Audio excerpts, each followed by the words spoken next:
బతికితే పేదవాడిగా బతకాలవే. అవునంటారా కదా? బతికితే పేదోడిగానే బతకాలి, పేదవాడిగా బతికి చవాలి. యేసు ప్రభు బీదవాడు, యేసు ప్రభు బీదవాడు. అందుకోసం దేవునికి చాలా ఇష్టం.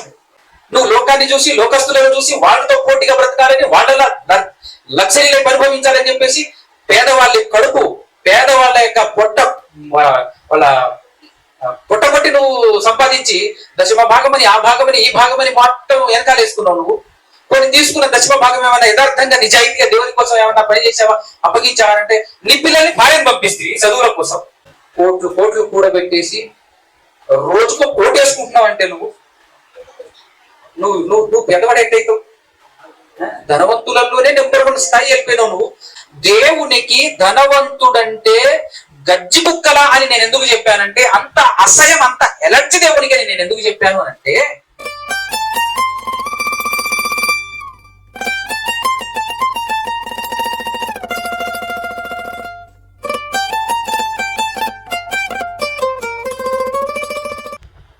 మొదటగా ఈ ప్రపంచంలో ఉన్నటువంటి రకరకాల మనుషులందరినీ, భూమి మీద ఉన్నటువంటి అన్ని దేశాలలో ఉన్నటువంటి ప్రతి మనిషిని నిర్మించిన ఏకైక దేవదేవునికి, ఆయన కుమారుడు మన రక్షకుడు యేసుక్రీస్తు ప్రభుల వారి ద్వారా పరిశుద్ధాత్మ సహాయముతోనే స్తుతి స్తోత్రాలు కృతజ్ఞతాస్తుతులు చెల్లించుచున్నాను. అదేవిధంగా ఆయన మాటలు వినాలి అనేటటువంటి ఆలోచన కలిగి వచ్చినటువంటి మీ అందరికీ క్రీస్తు పేరిటనే నా యొక్క శుభములు, వందనాలు తెలియజేస్తూ ఉన్నాను. జాగ్రత్తగా కొన్ని విషయాలు ఆలోచన చేద్దాం.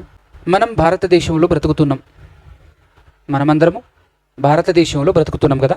ఏ దేశంలో బ్రతికితే ఏముంది, అన్ని దేశములో అన్ని చోట్ల మనిషి బ్రతికే విధానం ఒకే రీతిగా ఉంది. అవునంటారా కాదంటారా? అది ఏ దేశమైనా, ఏ ప్రాంతమైనా, ప్రతి దేశంలో ఉన్నది మనుషులే. ప్రతి దేశంలో ఉన్నటువంటి మనుషులందరూ అందరూ కూడా ఒకేలానే బ్రతుకుతున్నారు.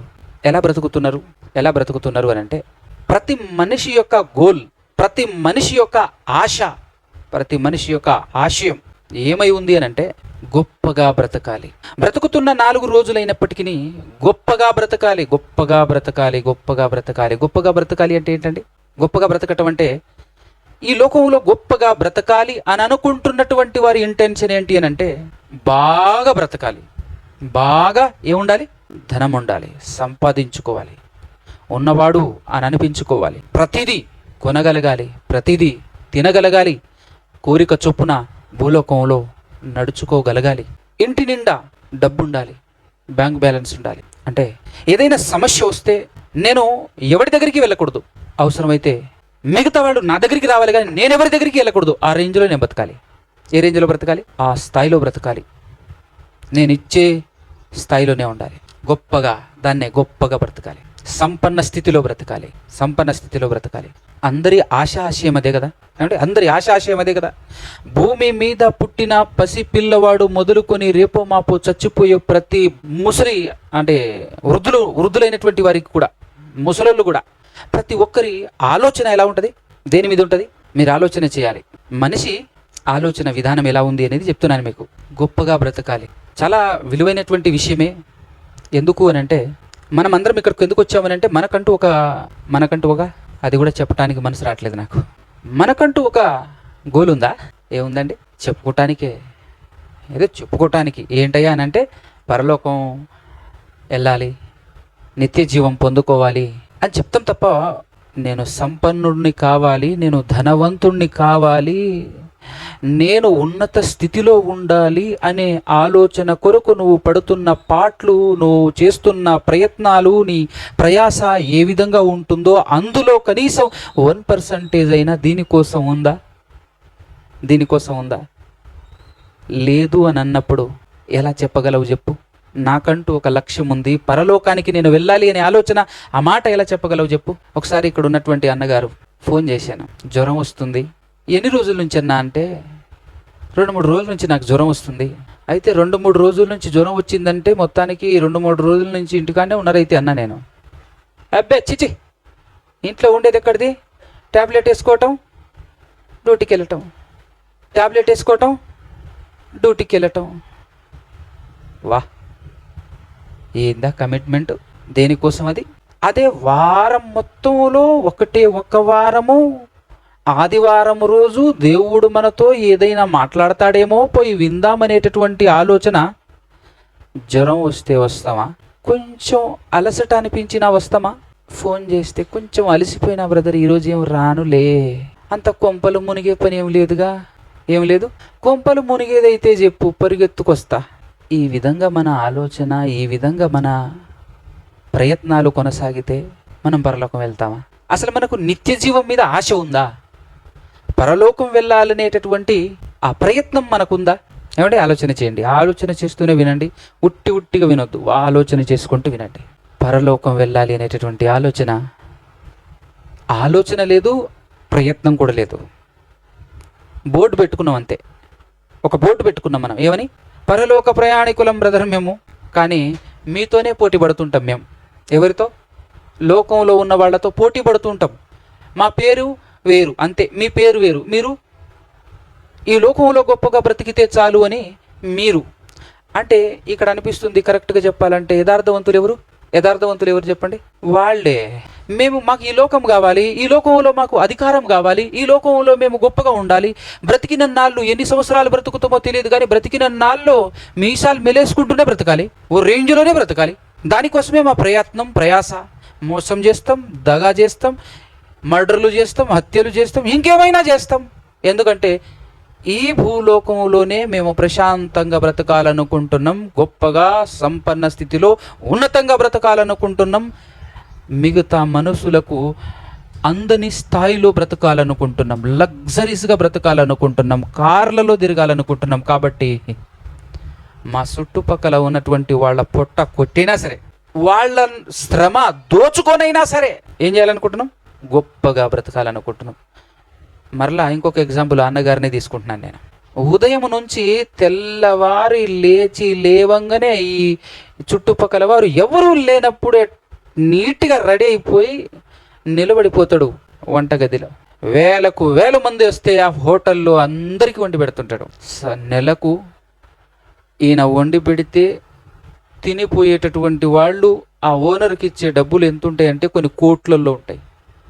కోట్లల్లోనే టర్నోవర్. వీళ్ళకి ఇచ్చేది ఎంత అంటే ముష్టి 50-60 వేలు.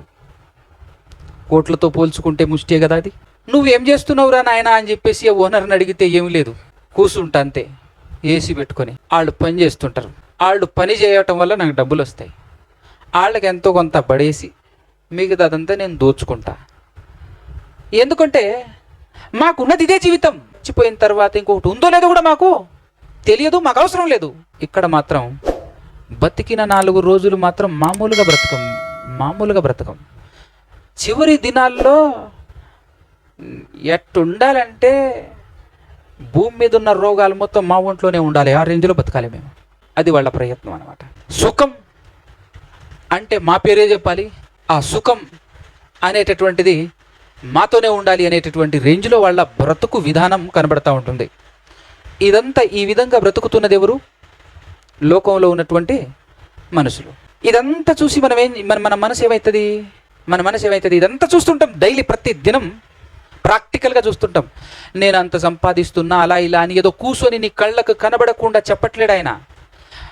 చెప్పట్లేడు, చూపిస్తున్నాడు. ఇది రా నా రేంజ్ అని చూపిస్తున్నాడు. చూసినప్పుడు ఏమవుతుంది? మనకు చూస్తే పడిపోతామండి. మనం చూస్తే ఏమైపోతాం? గోపన్న గారు పక్కన దేవుని ఇష్టానుసారుడే పడిపోయాడు చూసి. మనం ఎంత? ఆఫ్టర్ ఆల్ దేవుని హృదయానుసారుడు, దేవుని చిత్తానుసారమైనటువంటి మనస్సు కలిగినటువంటి ఆ మహానుభావుడే పడిపోయాడు. మనం ఎంత? ఎందులో మీకేమైనా అర్థమైందా? ప్రతి మనిషి యొక్క ఆశ, ఆకాంక్ష ఏం కనబడుతుంది అంటే, నేను ధనవంతుడిని కావాలి, నెంబర్ 1 పాయింట్. లేదంటే నేను పెత్తనం చేయాలి, అంటే నేను అధికారిని కావాలి అని చెప్పేసి ప్రయత్నం చేస్తున్నాడు మనిషి. ఒక వినూత్నమైనటువంటి వింతైన విషయం ఒకటి మన భారతదేశంలో జరుగుతుంది. మరి ముఖ్యంగా మన తెలుగు రాష్ట్రాల్లో నేను చూసింది ఏంటంటే, ఆల్రెడీ పేదవాళ్ళు, వెనకబడినటువంటి వాళ్ళు, ఇంకా కొన్ని పదాలతో పిలుస్తారు, బడుగు బలహీన వర్గం, ఇంకో పదం కూడా పిలుస్తారు. బహుజన అంతేనా? అది కదా, అంటే వెనుకబడినటువంటి వాళ్ళ గురించి చెప్తున్నాను. వెనుకబడినటువంటి వాళ్ళు అని అంటే దేన్ని బట్టి చెప్తున్నారు చెప్పండి ఒక మాట. వెనుకబడిన వాళ్ళు దేన్ని బట్టి చెప్తున్నారు చెప్పండి. 100% ఆర్థిక స్థితిని బట్టే కదా. అలాగే మేము బహుజనులం అని చెప్పేసి పోరాటం చేస్తున్నటువంటి వాళ్ళు చూస్తున్నారు కదా, వీళ్ళ ఫీలింగ్ కూడా అదే కదా, మేము వెనకబడినటువంటి. ఎక్కడ వెనకబడ్డావు నువ్వు? ఆర్థికంగా. అంత మాత్రమే కాకుండా మనమే రూలింగ్ లో ఉండాలి, మనమే పరిపాలన వ్యవస్థలో మనం ఎంటర్ అవ్వాలి. దానికోసం మన జీవితాలు అంకితం చేస్తే తప్పేమి లేదు. చేయండి, అంకితం చేయండి, పోరాటం చేయండి. సావునైనా ఎదిరించి చచ్చిపోవటానికి కూడా, జీవితం కోల్పోవటానికి కూడా వెనకాడకుండా వచ్చేసి పోరాటం చేద్దాం రండి అని చెప్పేసి పిలుపునిచ్చి ఉద్యమాలు చేపడుతున్నటువంటి వారు, రకరకాల పేర్లతో ముందుకొచ్చి ఉద్యమాలు చేపడుతున్నటువంటి వారు కనబడుతున్నారా లేదా? ఏమిటి అర్థమవుతుందా? ఎందుకు? దేనికోసం? ఒకటి అధికారం, రెండు ధనం. అధికారం కోసము, ధనం కోసం. అధికారం కోసము, ధనము కోసము ఆరాట పడుతున్నటువంటి వారు ఎవరు చెప్పండి? ఎవరండి? ఇప్పటివరకు చెప్పాను. ఎవరు వాళ్ళు? ఇప్పటివరకు చెప్పిన దాని ప్రకారం చెప్పండి. వెనకబడిన వాళ్ళు ఏమంటారు? బడుగు బలహీన వర్గాలు.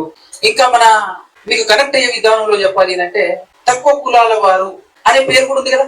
దేన్ని బట్టి వచ్చింది తక్కువ కులం అని? ఇది లేకపోవడం వల్లే కదా. ఇది దండిగా ఉందనుకో, ఆయన ముందు వచ్చేసి ఆ వ్యత్యాసాన్ని చూపించగలరు. మిగతా వాళ్ళు కోట్లలో ఆస్తి ఉంటే కులం, తక్కువ కులం అని పిలువబడుతున్నటువంటి కులంలో ఉన్నప్పటికీ ఒరిజినల్ గా బైబిల్ ప్రకారం అంటే ఒరిజినల్ గా, వాస్తవంగా, నిజానికి అసలు కులం అన్నదే లేదు కదా. మనుషుల స్వార్థ ప్రయోజనాల కోసం ఏర్పాటు చేసుకున్నదే ఈ కులం. అయితే ఈ తక్కువ కులాలు అని పిలువబడుతున్నటువంటి వారు కానివ్వండి, బడుగు బలహీన వర్గంగా పిలువబడుతున్నటువంటి వీళ్ళు కానివ్వండి, వీళ్ళు చేస్తున్నటువంటి పోరాటం నేటి కాలంలో కనబడుతుంది. ఈ పోరాటం ఎంత విడ్డూరంగా, ఎంత అమాయకంగా, ఎంత అజ్ఞానంగా కనబడుతుంది నాకు అంటే, వీళ్ళు చేసే పోరాటం అధికారంలో మేము ఉండాలి, పరిపాలన వ్యవస్థలో మేము ఉండాలి, అలాగే సంపన్నులముగా మేము ఉండాలి, ధనవంతులముగా మేము ఉండాలి అని వీళ్ళు ప్రయాసపడుతున్నారు. దానికోసం ఆరాటపడుతున్నారు, ఉద్యమాలు చేపడుతున్నారు. అంటే ఇంతకు ఇప్పుడున్నటువంటి వాళ్ళ పొజిషన్ ఏంటి చెప్పండి? ఆ పొజిషన్ మనం ఏం చెప్పొచ్చు, ఏమనొచ్చు? గట్టిగా చెప్పండి.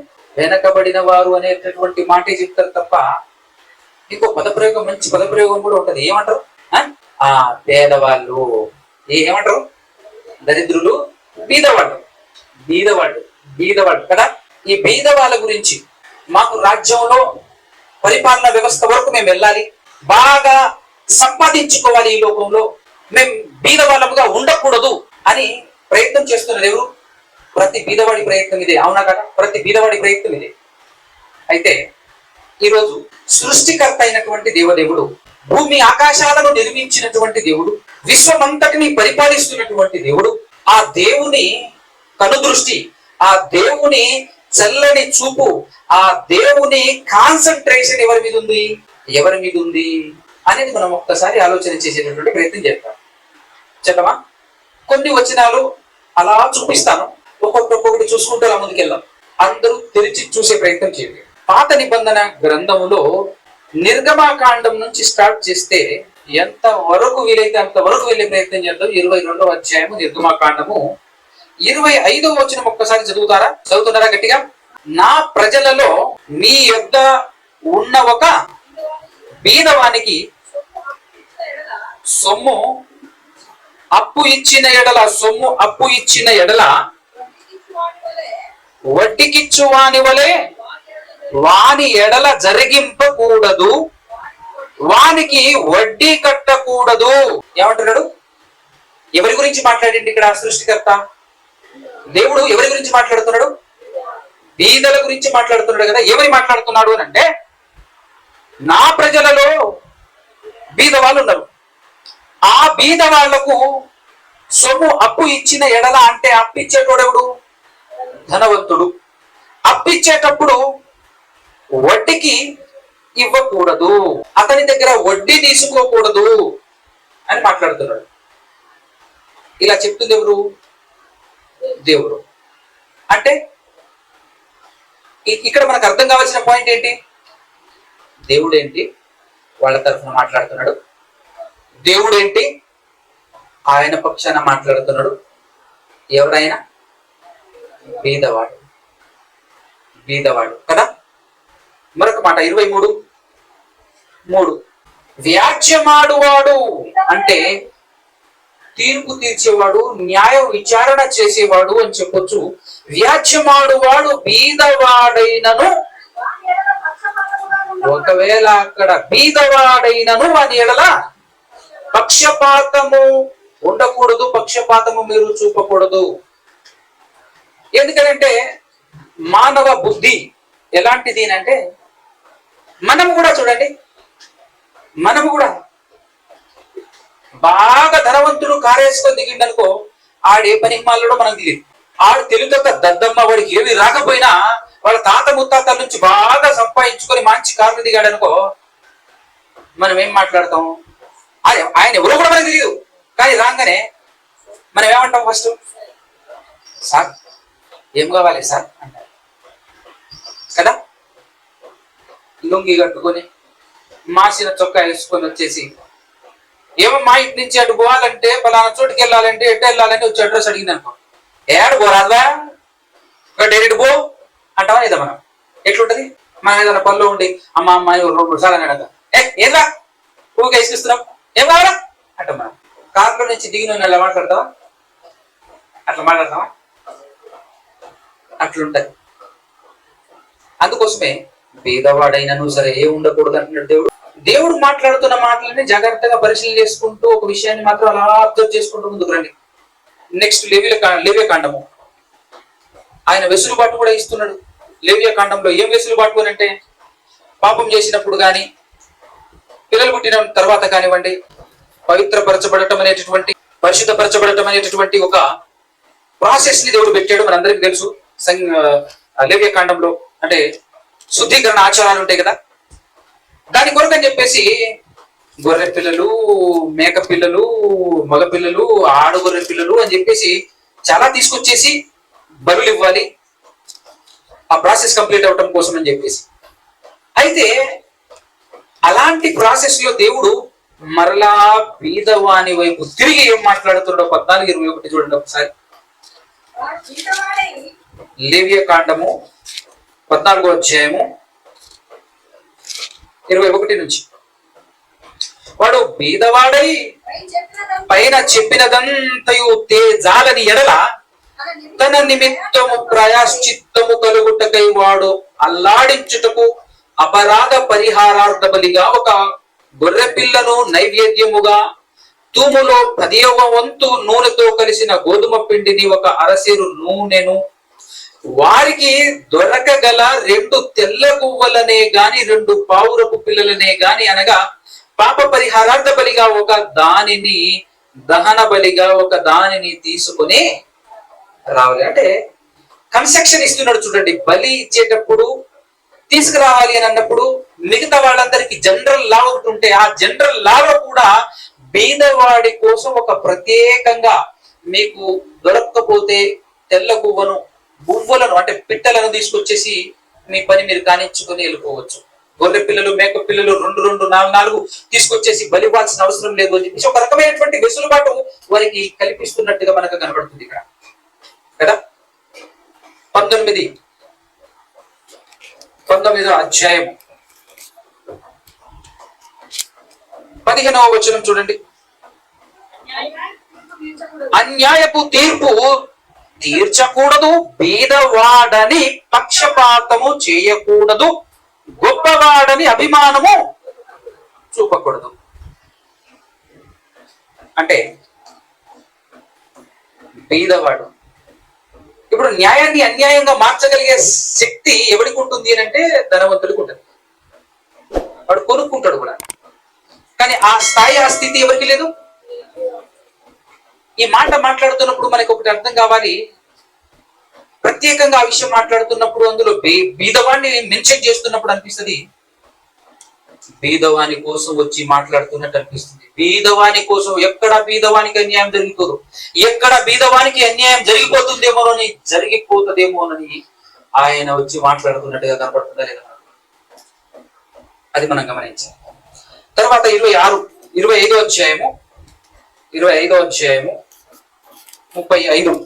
పరవాసి అయినను అతిథి అయినను నీ సహోదరుడొకడు బీదవాడై నిరాధారుడై నీ యొద్దకు వచ్చిన ఎడల నీవు వానికి సహాయము చేయవలెను, అతడు నీ వలన. అంటే అర్థమవుతుందా అన్నగారు? అర్థమవుతుందా? గమనించండి ఒక్కసారి. సృష్టికర్త దృష్టి ఎటువైపు ఉంది? ఎవరి నిమిత్తం ఆవేదన చెందుతున్నాడు, ఎవరి కోసం ఆరాటపడుతున్నాడు, ఎవరి నిమిత్తం పదే పదే మాట్లాడుతున్నాడు అనేది చూద్దాం. మనం ఆలోచించాలి. ఎవరైనా పరదేశి గాని అతిథి గాని బీదవాడై ఆధారము లేనివాడై దిక్కుతోచగా నీ దగ్గరికి వచ్చినప్పుడు ఏం చేయాలని నీకు ఆజ్ఞాపిస్తున్నాడు? ఖచ్చితంగా నువ్వు సహాయం చేయాల్సిందే, అతను నీ వల్ల బ్రతకాల్సిందే అంటున్నాడు. అంతే. మాట్లాడుతుంది ఎవరు? ఎవరో ఈ లోకంలో ఉన్నటువంటి వాడు ఎవడో మాట్లాడాడు అనుకో, నా ఇష్టం రా, ఇస్తే ఇస్తా లేకపోతే లేదు అని నువ్వు అనగలవేమో, కానీ మాట్లాడుతుంది ఎవరు? నా ఇష్టం అను. సేమ్ డైలాగ్ నాదైతే నీ క్వశ్చన్ ఏంటంటాడు. అంతే. అదే డైలాగ్ నాదైతే నువ్వేం కావాలి అంటాడు.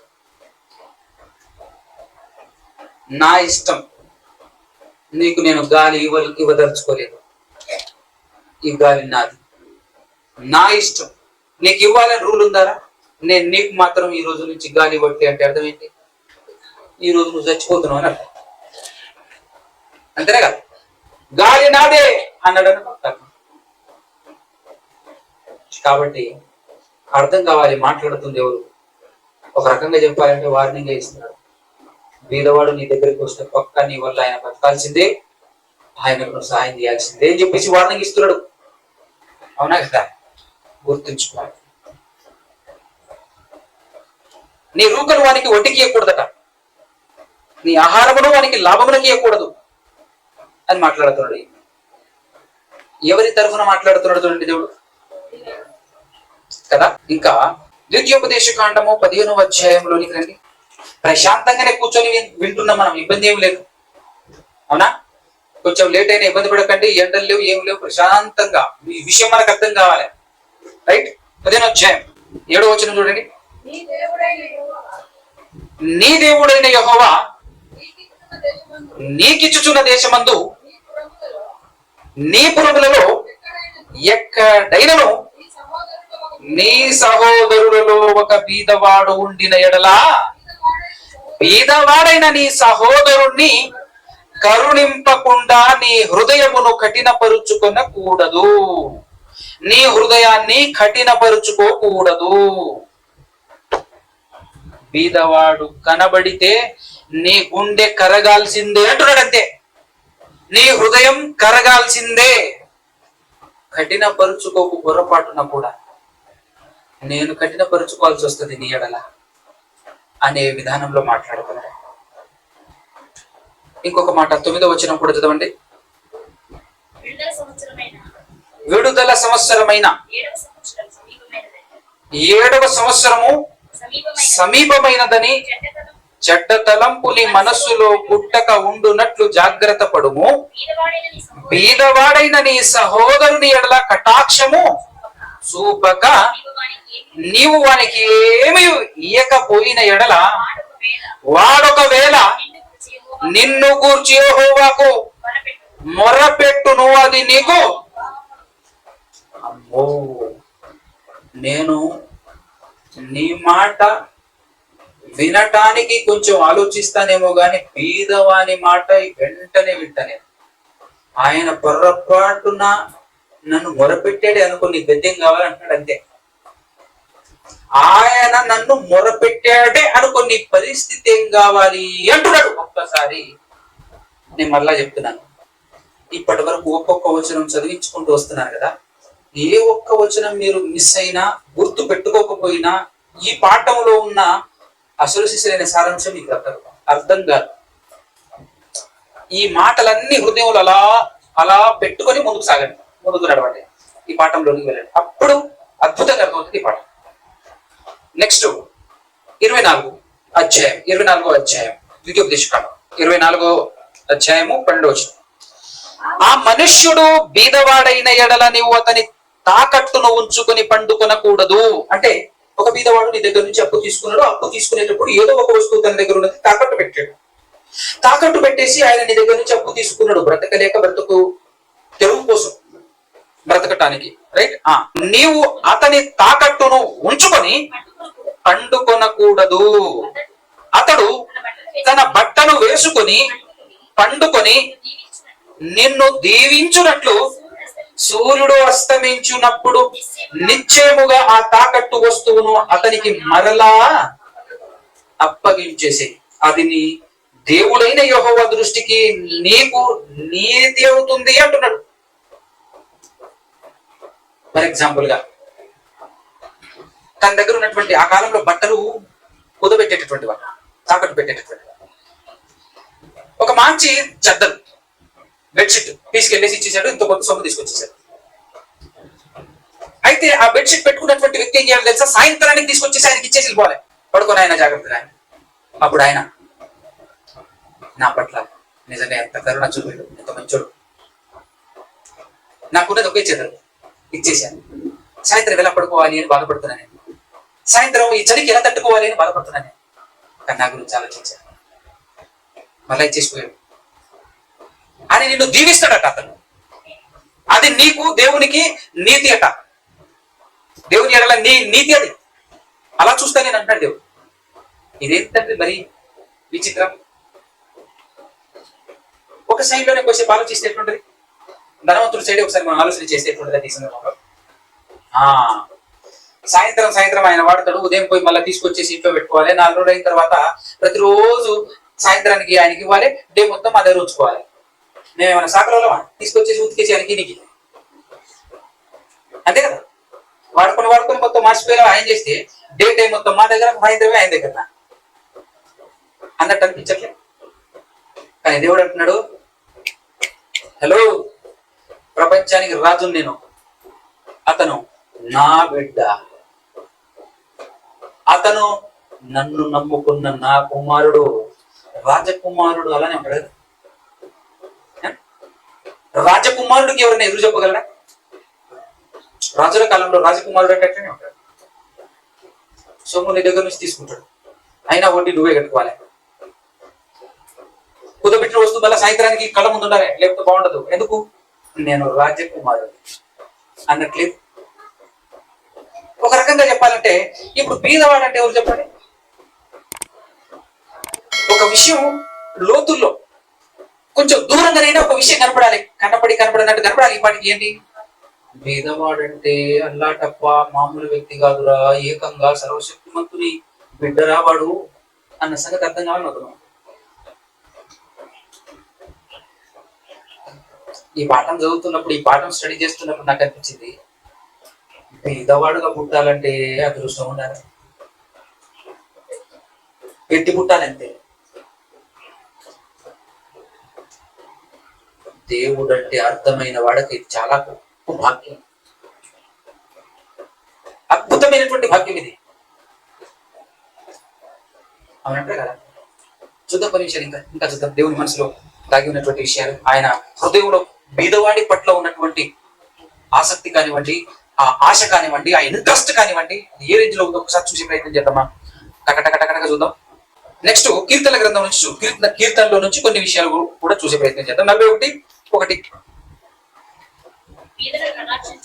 బీదలను కటాక్షించువాడు ధన్యుడు. బాగా వినండి మాట. దేవుడు ఇక్కడ ఏమిస్తున్నాడు తెలుసా? ఒక ప్రకటన చేస్తున్నాడు, బంపర్ ఆఫర్ అన్నమాట. ఏ ప్రకటన చేస్తున్నాడు? ఒక బంపర్ ఆఫర్. ఈ లోకంలో బాగా ధనవంతుడు తన బిడ్డను పోగొట్టుకున్నాడు అనుకో, వెతికి తెచ్చిన వానికి బహుమానం ఇవ్వబడును అని అంటే ఇక వెతుకుతుంటారు చాలా మంది. అవునా కదా? రేగి ఫలానా ధనవంతుడు అట్రా, ఆయన బిడ్డ తప్పిపోయాడట్రా. దొరికితే నువ్వు కూడా కోటీశ్వరుడు, దొరికితే నువ్వు కూడా అసలు అదృష్టవంతుడికి దొరకబట్టుకో, నువ్వు జీవితాంతం పనిచేయాల్సిన అవసరం లేదు అని చెప్పి వెతుకుతున్నావు. ఇలాంటి ప్రకటన ఇస్తున్నాడు. ఇక్కడ ఏమిస్తున్నాడు? ఏమంటున్నాడు? బలగదండి ఇప్పుడు అన్నమాట.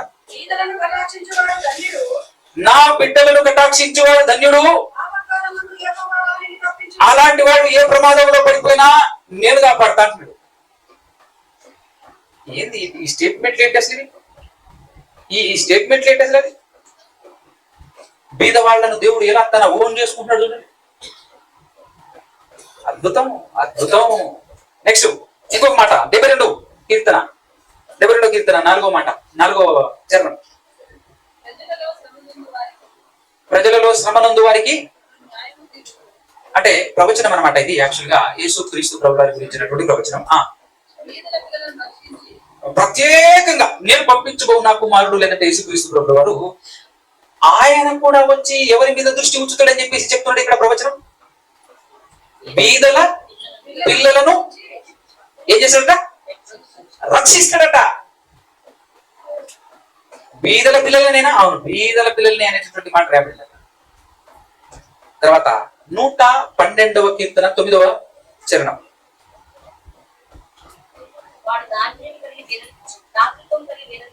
వాడు దాతృత్వం కలిగి, ఎవరు వాడు అంటే యెహోవా యందు భయభక్తులు కలిగినటువంటి వాడు ఏం చేస్తాడట? దాతృత్వము కలిగి బీదలకు ఇచ్చును. పోయి బీదలకి ఇవ్వాలా?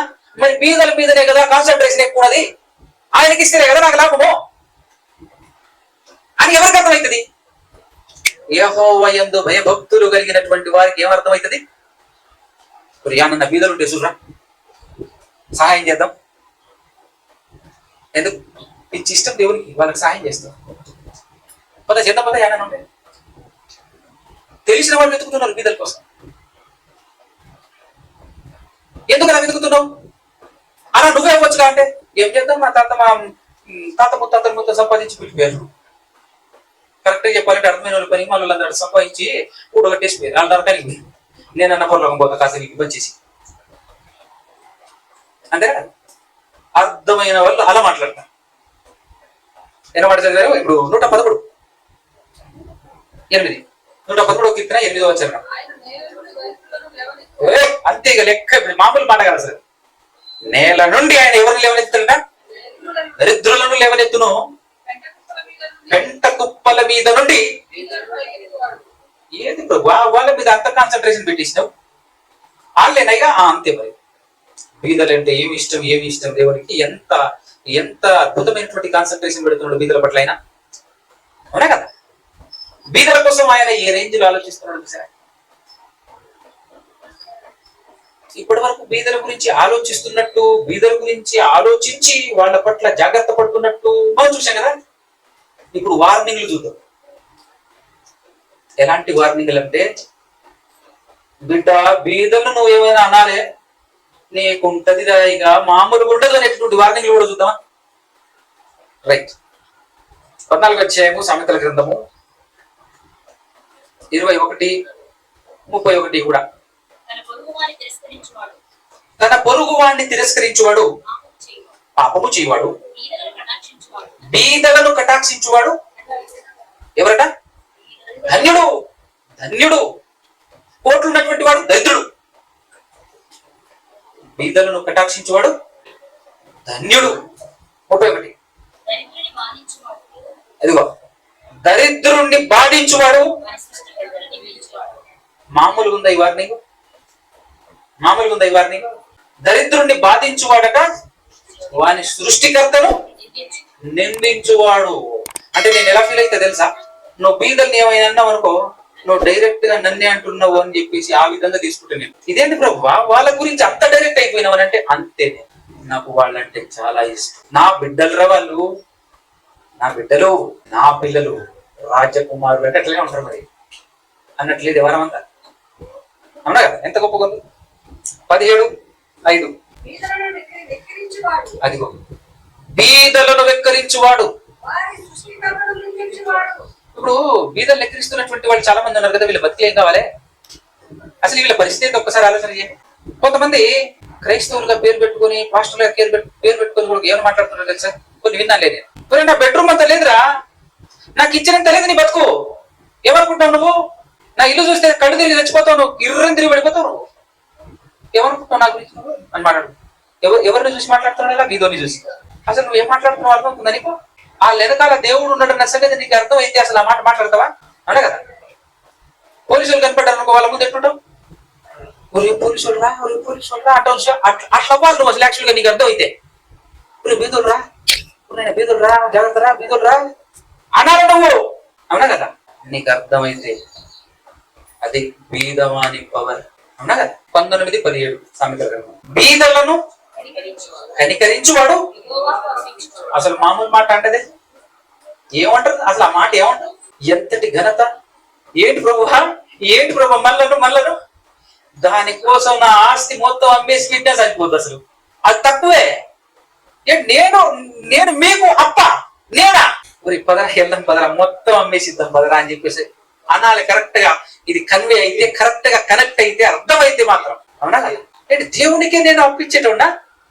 అదే నా రేంజ్. మరి ఏం చేస్తే అదే బీదలను కనికరిస్తారు.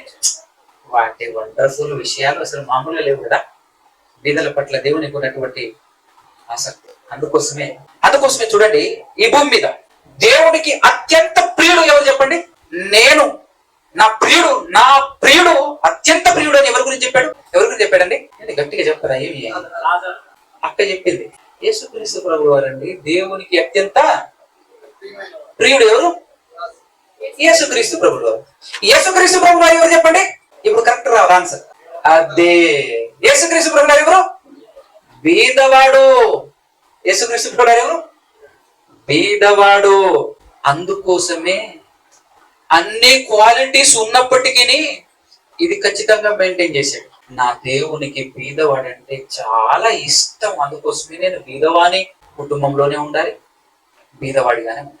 యేసుక్రీస్తు పుట్టిన తర్వాత శుద్ధీకరణ ఆచార ప్రకారం అని చెప్పేసి వాళ్ళు దేవాలయంలోకి వెళ్ళినప్పుడు అక్కడ అర్థమైతే వాళ్ళు నిజంగా పేదవాళ్ళు అని చెప్పేసి బీదవాళ్లకు వెసులుబాటు ఇచ్చాడు. చూసారా? శుద్ధీకరణ ఆచారంలో 2 తెల్ల పువ్వులు తీసుకురండి, మీకు లేకపోతే ఆ తెల్ల పువ్వులు తీసుకెళ్లి ఇచ్చేస్తారు. మరి అమ్మ యోసేపులు వెళ్ళేసి యేసు ప్రభువు బీదవాడు, యేసు ప్రభు బీదవాడు. అందుకోసం దేవునికి చాలా ఇష్టం. ఆయన శిష్యులందరూ ఎవరు? ఏమంటే దేవుడు అనుకుంటే యేసుక్రీస్తుని ధనవంతుని గర్భంలో పుట్టించలేడా? ధనవంతుని కుటుంబంలో పుట్టించలేడా? కానీ అది ఆయనకు సిరాక్. అది ఆయనకు అస్సలు ఇష్టం ఉండదు. ఎందుకు ఇష్టం ఉండదో, ఎందుకు దేవుడు అంత అసహించుకుంటున్నాడో, ఎందుకు ఇష్టం దేవుడికి లేదో ఫైనల్ గా చెప్తా. కానీ పిచ్చ చిరాకు ఆయనకు ధనవంతుడు. అందుకోసమే పేదవాని కుటుంబంలోనే పుట్టాడు, పేదవాడిగానే బ్రతికాడు, పేదవాడిగానే పనిచేశాడు దేవుని కోసం. ఆయన మాత్రం ఏమన్నా ఈ దేశంలో ఈ భూమి మీదనే మనం బ్రతికినప్పటికీ ఆయన ఏమైనా మనలా ధనవంతుడిని చూసి ఏమైనా ఆశపడ్డా? మచ్చరపడ్డా? వాళ్ళ బతుకులు చూడడం ఎట్టుందో, బతికితే అట్లా బ్రతకాలరా అని చెప్పేసి మనం ఏం చేస్తున్నాం? పొద్దుగుకులు వాళ్ళ వైపు చూడటమే. అవునా కదా? ఎన్నిసార్లు అనుకున్నామో ఆ ముఖేష్ అంబానీ గారి కడుపులో ఎందుకు పుట్టలేదు, ఎన్నిసార్లు అనుకోలేదో. ఈ చిరంజీవి అది ఇది ధనవంతులు ఉంటారు కదా, కాదు వాళ్ళ గర్భాన పుట్టిన అయిపోయి అని చెప్పి ఎన్నిసార్లు అనుకున్నామో మనం. అవునా కదా? ఎందుకనవసరంగా పేదలు ఈ కుటుంబంలో పుట్టినా నేను అక్కడెప్పుడు పుట్టుంటే బలే ఉండేది అని ఎన్నోసార్లు అనుకుని ఉంటాయి కదా మనం. కానీ వాళ్ళంటే దేవునికి ఎంత అయిష్టం అని అంటే మనకు గజ్జి గుర్తు ఎక్కుంటది. అదనమాట దేవునికి. ధనవంతుడు అంటే శబ్ద సిరాక్ దేవుని. ఈ పాటికి అర్థమైపోయి ఉండాలి ఈ విషయం మనకు ఈ పాటికి. అవునా కదా? కాబట్టి యేసుక్రీస్తు ప్రభువు వారు కూడా శిష్యుల్ని గ్యాదర్ చేసేటప్పుడు తిరుగుతూ గ్యాదర్ చేస్తున్నాడు. పొరపాటున కూడా ధనవంతుని పిలవలేదు. ఊటకు గతి లేని వాళ్ళనే పిలుస్తున్నాడు తప్పించి ధనవంతుడు మాత్రం పొరపాటు పిలవట్లేదు, దగ్గర కూడా రానిట్లేదు. పేదవాని తోడు పేదోళ్ళే చుట్టుముట్టేశారు. పేదవాళ్ళే శిష్యులుగా చేరిపోయారు. అంతా బాగుంది. ఫైనల్ గా ఒక ధనవంతుడు వచ్చాడు యేసు ప్రభు దగ్గరికి. రావటంతోనే ఆయనకు బలి వెలిగిపోయింది. దేవునికి గాని యేసుక్రీస్తుకు గాని ఇది ఇష్టం లేదు అని అర్థం చేసుకున్నాడండి. కరెక్ట్ గా అర్థం చేసుకున్న మహానుభావుడు. మీరెవరైనా జేబులో గాని ఇంట్లో గాని పెంట పెట్టుకొని తిరుగుతారు. ఈ పెంట నా ఇంట ఎందుకు? ఇది దేవునికి ఇష్టం లేదు, ఇది దేవుని దృష్టిలో 100% పెట్టే అన్నాడు. ఆ మహానుభావుడు బతుకుంటే మాత్రం నేను ఖచ్చితంగా ఈ క్వశ్చన్ అడిగేటోడు. అన్నగారు మీరు పెంట అని మాత్రమే అన్నారు, ఎవరితో చెప్పలేదు. దాని రేంజ్ అర్థమయ్యేది. అసలు అదంతా డేంజర్ అన్నమాట. దేవునికి ఇష్టం లేనిది ఏది నాకొద్దు, నా దగ్గర కూడా ఉండకూడదు అని చెప్పేసి వదిలేసినటువంటి మహానుభావుడు కనబడుతుంటే ఈ రోజు ఆ పెంట పూసుకొని తిరుగుతున్నారు. ఎవరు? విశ్వాసులు అని అనుకుంటే సర్లే, అర్థం కాలే, ఇంకా బైబిల్ పరిపూర్ణం కాలే, చదువుకోలేదు అనుకోవచ్చు. ఎవరు? అది అనమాట. ఎవరు? పాస్టర్లే. కాబట్టి యేసుక్రీస్తు ప్రభువు వారు కూడా చెప్పినటువంటి ఒక మంచి మాట చూపిస్తారు మీకు ఇప్పుడు కొత్త నిబంధనలో. ఏంటి చూద్దాం ఒకసారి కొత్త నిబంధన. లూకాసు వార్త 6వ అధ్యాయము 20వ వచనం చూడండి, ఏమన్నాడు? అంతటా ఆయన అంటే ఎవరండి? ఆయన యేసుక్రీస్తు ప్రభువు వారు. అంతటా ఆయన తన శిష్యుల తట్టు పారచూచి ఇట్లా నేను ఏమన్నాడు? అబ్బో అబ్బా ఏమన్న మాట అసలు ఇది. బీదలైన మీరు ధన్యులు, బీదలైన మీరు ధన్యులు అంటున్నాడు. మనం ఏమంటున్నాం తెలుసా? పుడితే బీదవాళ్ళగా పుట్టొద్దబ్బా. మరి ఎట్లా పుట్టాలి? బీదవారిగా పుట్టేమేమో, బీదవారిగా మాత్రం చావకూడదు. మనము సంపన్న స్థితికి వెళ్ళి చావాలి. అంటే పుట్టేటప్పుడు ధన్యుడుగానే పుట్టావైతే నువ్వు ధన్యుడివి కాస్త పనికి మారిన వాడిగా చావాలనుకుంటావు, అంతే కదా? అంతేగా? దానికోసం ఆరాటపడుతున్నాడు మనిషి. ఇప్పుడు ఈ పోరాటం చేస్తుంటే ఈ పోరాటం ఎట్లా కనపడాలి మనకు? ధనవంతులు అవ్వాలి, సంపన్నులు అవ్వాలి అని ప్రయత్నపడుతున్నటువంటి వాళ్ళందరూ ఎలా కనపడాలి ఇప్పుడు మనకు? ఏందల బతుకు, ఏందల ఆలోచన అసలు? అవునా కదా? ఏమన్నా మామూలు మాట ఎక్కడ చెప్పింది? ఏమన్నాడు? బీదలైన మీరు ధన్యులు, మీదయ్య దేవుని రాజ్యము, దేవుని రాజ్యములో రాజులు మీరు అని చెప్పేసి దేవుడు పిలిపిస్తే ఈ దరిద్రుడు ఏమంటాడు? ఇక్కడ రాజు నవ్వాలంటాడు. ఓరే దుర్మార్గుడా, ఇది ఒక రాష్ట్రానికి, అది కూడా 4 రోజులేరా? ఆ రాజరికం పెద్ద విషయం, అసలు దాంట్లో విలువే లేదు. ఎందుకంటే ఇప్పుడు మనం కళ్ళ ముందే చూస్తున్నాం, ఆంధ్రలో జరుగుతున్నటువంటి రాజకీయం కానీ ఇక్కడ కానీ చూస్తున్నాం కదా. 5 సంవత్సరాల సీట్లో కూర్చొని నేను సీఎం అని ఊరేగుతుంటాడు. 5 సంవత్సరాల తర్వాత మళ్ళా చూస్తే ఎప్పుడుంటది పరిస్థితి? ఎవడు డేకడు. ఎంత విచిత్రం అంటే, అసలు ఎంత విచిత్రం అంటే, ఒక పోలీసు వాళ్ళని చూడండి మీరు, ఒక పోలీసు వాళ్ళని చూడండి. ఈయన సీఎం అవ్వగానే వచ్చి రాగానే జప్ అని చెప్పేసి అలా ఇలా అని గట్టి కొడుతుంటాడు. వాడి శరీరాన్ని కొట్టుకుంటూ సెల్యూట్ చేస్తుంటాడు. ఆ తర్వాత 5 సంవత్సరాల తర్వాత ఆయన డేకడు ఈ దగ్గరకు సెల్యూట్ కొడుతుంటాడు. అప్పుడు ఆయనకు అర్థం కావద్దు అక్కడ ఎవరు గొప్పడు? ఓరే పనికి మాట్లాడా, 4 ఏడుంటావు ఆడుంటావు, నేను ఎప్పుడు ఇదే ఉంటా అంటాడు ఈయన. ఎవరు? పోలీసుడు. నేను ఎప్పుడు ఒకే రీతిగా ఉంటా, కానీ నువ్వే 4 రోజులే కూర్చుంటావు ఈడ, మళ్ళీ పోతావు ఎడుకో, కొంచెం జైల్లో కూడా పోయేస్తావు. ఆ జైల్లో వేసేది కూడా నేనే, నీకు తెలుసా? నిన్ను జైల్లో వేసేది కూడా నేనే. మళ్ళీ నువ్వు బయటకు వస్తావు. నువ్వు జైల్లో ఉన్నప్పుడు ఒకడు ఉంటాడు సీటు మీద, మళ్ళీ వాడిని కూడా జైల్లో వేసేది నేనే. వాడిని నిన్ను కలిపి మడతపెట్టి జైల్లో పెట్టేది మేమే. మీరు మాత్రం కొంచెం జైల్లో, కొంచెం బయట, కొంచెం జైల్లో, కొంచెం బయట. దేనికోసం ఇదేదంటే సీటు కోసం, అధికారం కోసం. కానీ దేవుడు అంటున్నాడు, నీ ముందు జనాలు సాగిలపడేలా చేస్తా, నా రాజ్యములో రాజులో ఉంటావా? యుగ యుగాలు అంతము లేని నిరంతరపు రాజ్యం, దానికి అంతము లేదు. శాశ్వత కాలపు రాజ్యంలో రాజుగా నిన్ను చేస్తానంటున్నాడు. బీదవాడికి మాత్రమే దేవుడిచ్చిన గొప్ప ఆధిక్యత, అవకాశం అని చెప్పాలి. ధనవంతుడికి ఇచ్చాడు అవకాశం? దేవుడు ధనవంతుడికి ఇచ్చాడండి? కేవలం బీదవాడికి మాత్రమే ఇచ్చినటువంటి గొప్ప అవకాశం.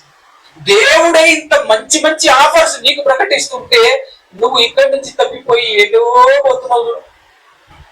అంతకంటే దౌర్భాగ్యం, అంతకంటే పనికి పని ఇంకోటి ఏమైనా ఉంటుందా? అంతనే కదా.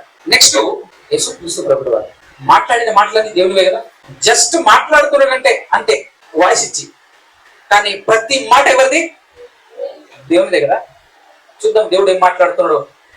మత్తయి సువార్త 19వ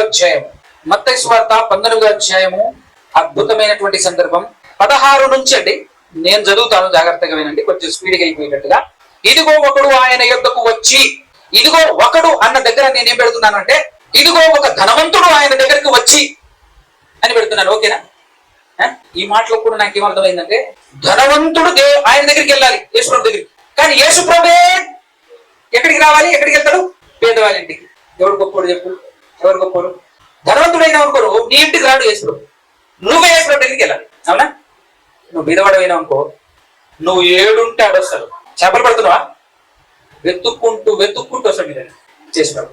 దట్ ఈస్ పేదవాడు. అంతేనా కదా? ఒక ధనవంతుడు యేసుప్రభు దగ్గరికి వచ్చి, బోధకుడా, నిత్య జీవం పొందుటకు నేను ఏ మంచి కార్యము చేయవలెనని ఆయనను అడిగాను. అందుకు ఆయన, మంచి కార్యములను గురించి నన్ను ఎందుకు అడుగుచున్నావు? మంచివాడు ఒక్కడే. నీవు జీవంలో ప్రవేశింపగోరిన ఎడల ఆజ్ఞలను గైకొనమని చెప్పాడు.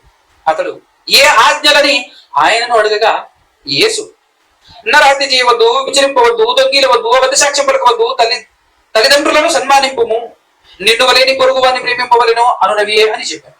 అందుకు ఆ యవనుడు అనటం కన్నా అందుకు ఆ ధనవంతుడు అనటం కరెక్ట్ కదా.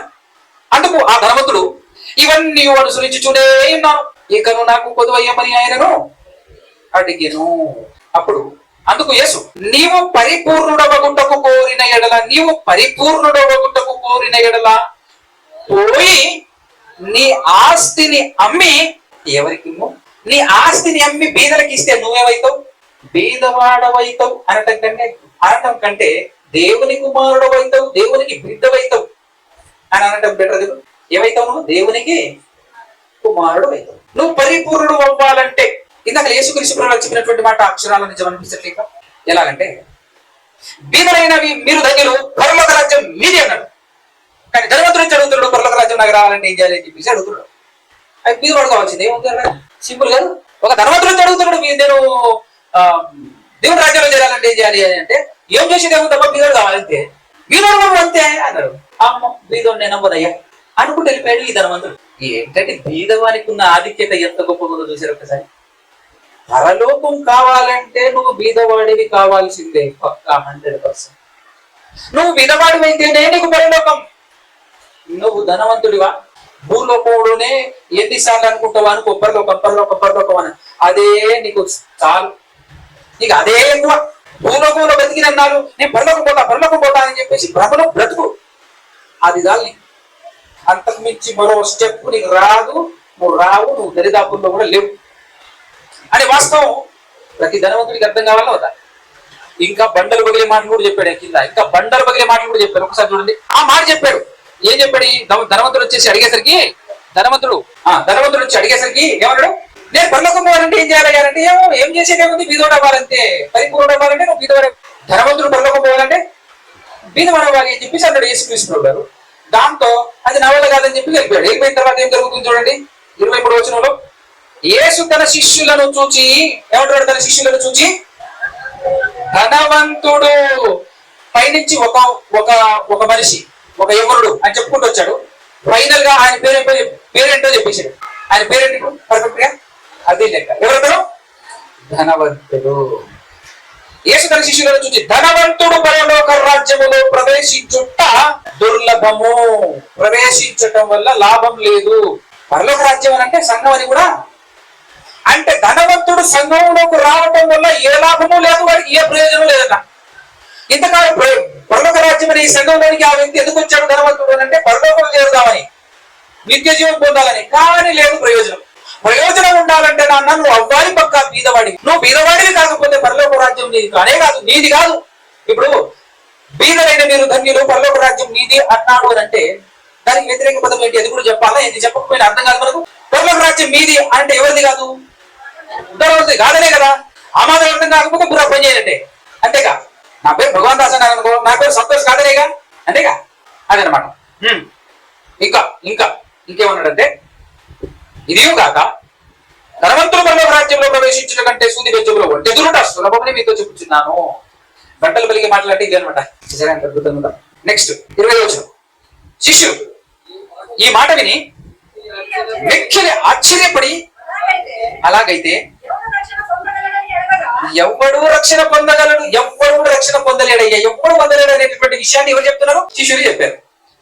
అంతేనా అంటే ఖచ్చితంగా పేదవాడు కావాల్సిందేనా? పేదవాడిగా ఉండటం ఏ మనిషికి ఇష్టం లేదయ్యా. పేదవాడు అవ్వటం ఎవరికి ఇష్టం లేదు.